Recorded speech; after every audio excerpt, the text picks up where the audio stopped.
Hi, this is a quick introduction video for the Headux 195 Synergic.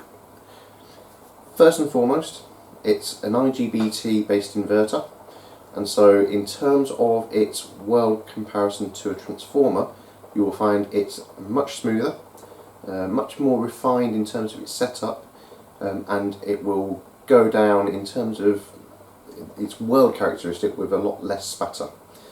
The machine itself has a 5 kg spool capacity.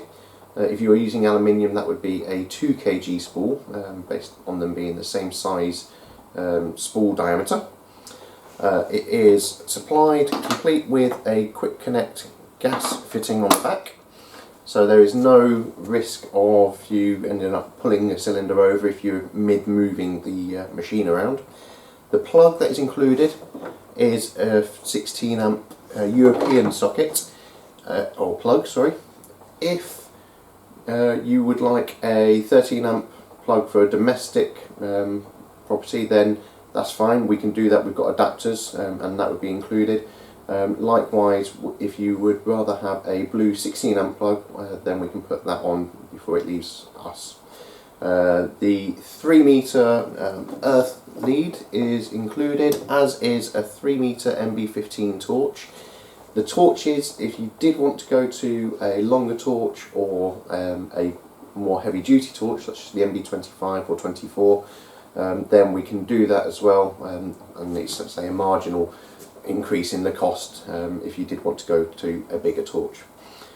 Also included in the price of the machine is the regulator. It's a flow tube regulator, so you've got the contents, standard ball nose fitting for fitting onto an industrial cylinder of the likes of the rental market, so Air Products, or rent-free like Hobby Weld, and you adjust your flow rate, which is just red on the float in the middle, say of the tube.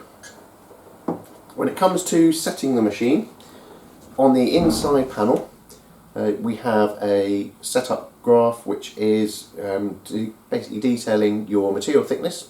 So we've got settings for 0.5mm right through to 9.5mm, of which you just put dial in on the front of the machine your voltage and your wire feed. So coming to the front of the machine itself, obviously you can see the Euro fitting. So any torch that's got a Euro fitting, you can whip that off, put a new one on. If you did ever damage the torch, it's very easy to replace. You've got your 2 DINS plugs, so that then, or sockets. You can then change the polarity that way, so if you did want to do gasless, it would just be a case of whipping that out there, putting it in that one, and then your work return lead goes into the other. Settings wise, 3 control knobs. The first is your wire feed and then your voltage, and that is when you're in MIG mode, which would be like that. There is a latching button, so you can switch between 2T and 4T, which is basically pull the trigger and then say 2T, pull the trigger, do your weld, let go, and then it will stop. Whereas latching 4T, as the name sort of suggests, is pull the trigger, it will start the weld, you let go, and then when you want to finish, pull the trigger again, and then it will do the necessary parts of the stopping operation.